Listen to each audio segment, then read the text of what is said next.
A entrevista do dia. Vamos para a nossa entrevista do dia de hoje para falar do desafio da disfagia, o impacto na saúde dos idosos ativos. Sobre este assunto, nós convidamos a fonoaudióloga, a doutora Flávia Leimer, para conversar conosco. É um prazer recebê-la aqui no programa. Seja bem-vinda. O prazer é meu. Boa tarde. Boa tarde a todos. Boa tarde. É um prazer estar participando dessa conversa com vocês. Muito bem. Principalmente hoje, que é o Dia da Disfagia, né? O Dia Nacional da Atenção à Disfagia. Exatamente. E eu gostaria que a senhora começasse explicando para a gente o que é a disfagia. Pois bem, a disfagia, ela é uma alteração na deglutição, né? No engolir. Então, se existe algum problema desde a boca, né, até o alimento chegar no estômago, se existe algum desvio desse percurso, a gente vai estar diante de um quadro de disfagia. Uhum. E esse problema acomete mais pessoas idosas? Qualquer pessoa pode ser acometida? Não, qualquer pessoa, durante toda a vida, ela pode presenciar algum momento de disfagia, né? Mas é bem comum nos prematuros, nos bebezinhos prematuros e no idoso, não é? Primeiro por conta do envelhecimento e também por conta das doenças que estão por trás da disfagia. Na verdade, a disfagia ela não é uma doença, né? Ela é um sintoma que pode estar mostrando que alguma coisa está errada ali naquele indivíduo que precisa ser investigado. Uhum. Então, a disfagia nada mais se caracteriza aí pela dificuldade de engolir os alimentos e líquidos. Agora, como identificar, como a mãe, para o caso dos bebês, e as pessoas conseguem identificar que trata-se da disfagia? Certo. Os sintomas clássicos e sinais, na verdade, né, da disfagia é a tosse, né, aquela tosse que acontece na hora que você está engolindo, ou após, inclusive, também acontece após da alimentação. Engasgos, né, que pode ser total ou parcial, né, levando, inclusive, a óbitos, né, se for total por muito tempo. Sinais de que a voz está alterada após a mastigação, após a alimentação, aquela sensação de voz fluida. Um sintoma muito comum também é um bolo, aquela sensação que tem um bolo na garganta, que você engole, engole, engole e continua aquela sensação de que não engoliu.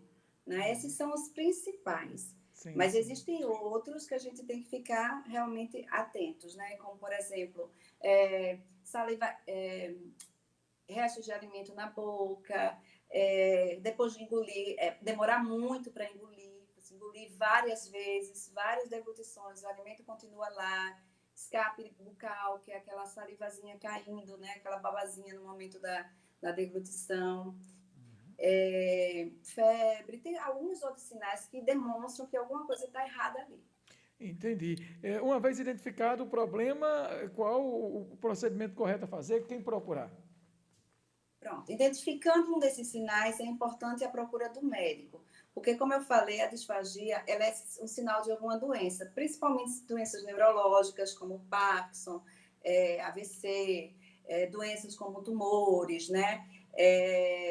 E até o próprio envelhecimento pode levar a isso. Então, é importante investigar o que está causando aqueles sinais, aqueles sintomas. Sim. E, a partir daí, o fonoaudiólogo vai fazer uma avaliação bem detalhada do que está acontecendo, em que momento da deglutição está ocorrendo o problema, para que se possa fazer o tratamento.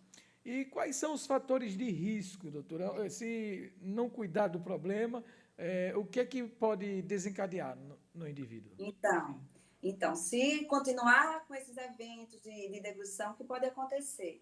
Esse alimento ele correr para a traqueia, que é o local onde deve passar, e não partículas, né? E aí a pessoa pode ter broncoaspiração, que a gente chama, né, de penetração do alimento nessa região aérea e desenvolver pneumonias de repetição, que a gente chama de pneumonia broncoaspirativas.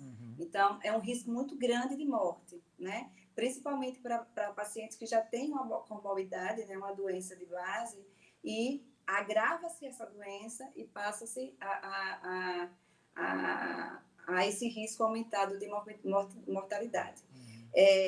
O paciente ele pode também desenvolver desidratação, desnutrição, ele pode também ficar socialmente isolado, porque a alimentação é um momento de trocas sociais, né? Quando a gente marca um encontro, a gente marca um encontro aonde? No restaurante, num cafezinho, né? E tem as festas familiares, onde a participação do idoso é importante. Ele começa a desvincular da família, porque é muito desgastante, é doloroso também, você ter que mudar, ter que sentir essas sensações naqueles alimentos, e aí o paciente começa a se isolar, né? E não participa mais dos eventos sociais. Aí a depressão é uma coisa importante também que acontece, principalmente no idoso. É muito importante. Então, a disfagia mal cuidada pode desencadear problemas sérios, inclusive a morte, não é isso?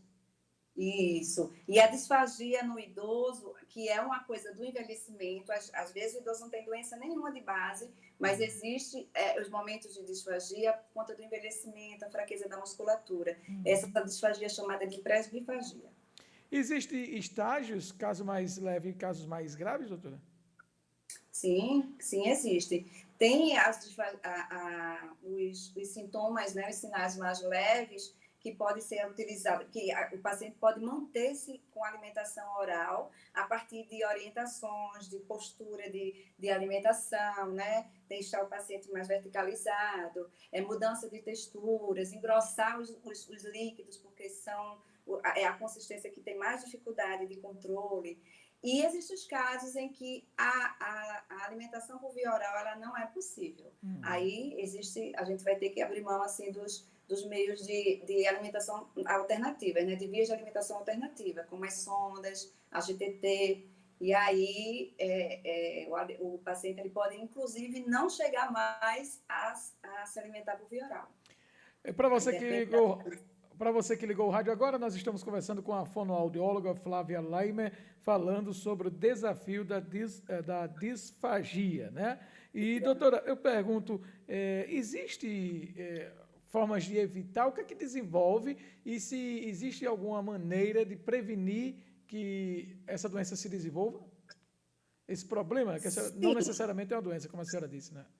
Não, não é uma doença, é um sintoma, não é um sinal. É um Aham. sintoma de alguma doença. Sim, sim. Então, o importante é observar esses sinais que eu te falei, né? A respeito do que às vezes passa despercebido. A gente nem percebe que tem uma alteração, porque às vezes torna, por exemplo, a tosse como uma coisa normal, principalmente no idoso, né? Que vai perdendo a autonomia, algumas funções, e aí se acredita que é normal. Aham. Então, a gente observar esses sinais mínimos, né? De dificuldade nessa via da alimentação. O que pode fazer também é preparar essa musculatura, pensando no envelhecimento, para que quando a gente chegue nessa idade, a gente chegue com autonomia, com a possibilidade de, inclusive, escolher os alimentos que a gente quer comer. Porque é uma coisa que acontece muito no idoso, é não poder mais comer aquilo que ele gosta, né? Então, o que é que a gente pode fazer? Preparar essa musculatura. Primeiro, uma vida com alimentação adequada, com exercícios. E existem alguns exercícios que a gente pode estar fazendo, inclusive na hora de escovar os dentes, né, na higienização, que vão favorecer a resistência e manter essa musculatura mais tonificada. A senhora sabe que, como é o brasileiro, né? Sobretudo os homens, principalmente, só fecha a porta depois que é roubado, fica resistindo. A cada qual o período que a gente deve fazer a visita a fonoaudiólogo, né? Fazer uma consulta de rotina? Porque tem gente que só procura quando já está com problema. Mas qual o período ideal para se fazer uma consulta com um profissional de fonoaudiologia para fazer esse acompanhamento, não só desse problema, mas de tantos outros que são desenvolvidos? Percebendo que existe alguma coisa anormal. É porque a gente tende a levar a normalidade. Não, isso já aconteceu porque a disfagia propriamente dita, né, que na verdade não é a disfagia, o engasgo, é uma coisa frequente, né? A gente, quando está comendo, a gente passa um momento onde existe uma apneia. A gente para de respirar, não é isso? Para poder o alimento correr para o caminho certo e não para a via aérea. Aí, o que é que acontece? Isso acontece muito quando a gente está falando, conversando e comendo ao mesmo tempo. Não pode. E aí, acontece uma vez, acontece outra. É ficar atento, que se é uma coisa frequente, a gente precisa avaliar. Isso para tudo, né? Assim, Sim. Sem tornou dúvida. frequente, a gente precisa ver, tá certo? Doutora Flávia, para quem está acompanhando essa entrevista, ficou interessado, se identificou com alguns dos sintomas e quer buscar ajuda, onde a senhora atende, como marcar uma consulta? A gente atende, eu atendo no Otávio de Freitas, né? E num posto de saúde do município de Paulista, mas também atendo a domicílio, Sim. domiciliar. O meu telefone é o 986174204 Ah, e estou à disposição. muito bom.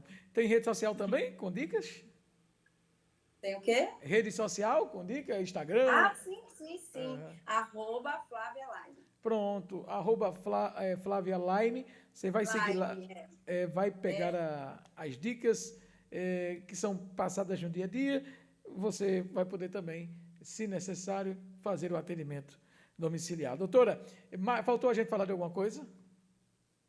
Não, é lembrar sempre, né, que a gente é resultado do que a gente é hoje. Então, o idoso que a gente vai ser amanhã é o resultado é o que a gente faz com a gente hoje. Ah, muito. Então, sempre se prevenir, investir em coisas saudáveis e que a autonomia ela não vai se perdendo com facilidade, não. A gente vai Ah, conseguir envelhecer com autonomia e saúde.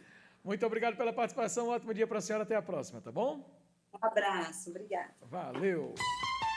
Agora, meio-dia.